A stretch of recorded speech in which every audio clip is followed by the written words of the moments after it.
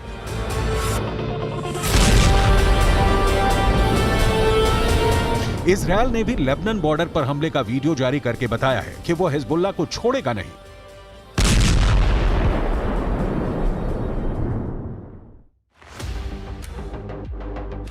लेकिन अपनी ताकत दिखाने के लिए हिजबुल्लाह ने अपने वीडियो वायरल करने शुरू कर दिए हैं। हिजबुल्लाह के इस वीडियो में बताया जा रहा है कि वो इजरायल पर हमले के लिए तैयार है।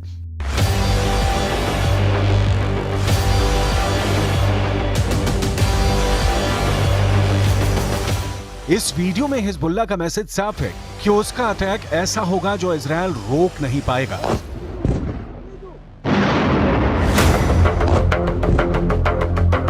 इस वीडियो में हिजबुल्लाह का मिलिशिया कमांडो ऑपरेशन की तरफ इशारा कर रहा है। इस वीडियो में हिजबुल्लाह बता रहा है कि उसके कमांडो मोटरसाइकिल पर आएंगे और इजरायल की सेना भागती हुई नजर आएगी। हिजबुल्लाह ने बहुत साफ शब्दों में कह दिया है कि वो इजरायल पर हमला कर देगा।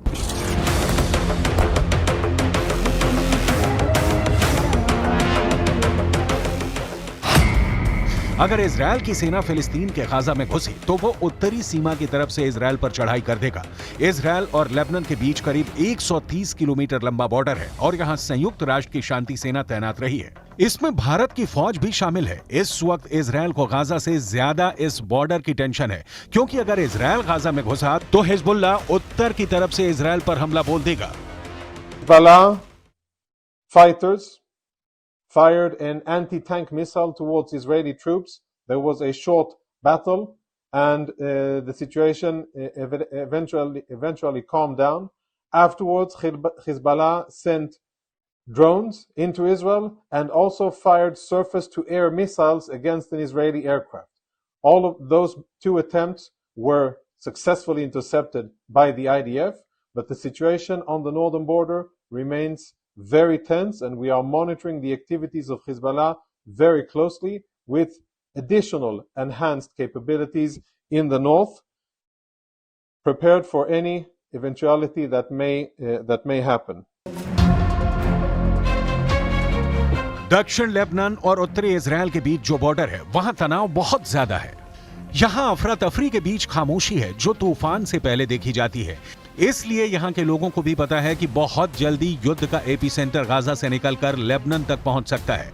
यहाँ तैनात संयुक्त राष्ट्र की सेनाएं भी अलर्ट मोड पर हैं। लगातार पेट्रोलिंग हो रही है। इजरायल की सेना ने अपना गोला बारूद तैयार रखा हुआ है।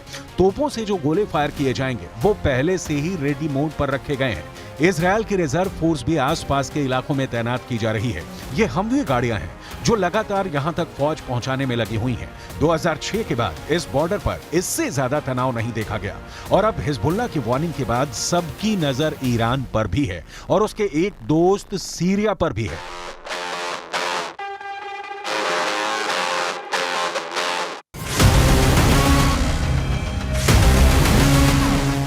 इजरायल के गोलान की पहाड़ियों पर भी टैंक पहुंचा दिए गए हैं। ये जगह सीरिया का हिस्सा था, लेकिन 1967 में युद्ध के बाद इजरायल ने सीरिया के इस हिस्से को अपने में मिला लिया और तभी से यह इलाका इजरायल के कंट्रोल में है। देखा जाए तो इस वक्त पूरे पश्चिम एशिया में युद्ध की चिंगारी पहुंच चुकी है। इजरायल से लेकर गाजा और गाजा से निकली ये आग अब लेबनान पहुंच चुकी है। चिंगारी सीरिया और ईरान में भी नजर आ रही है।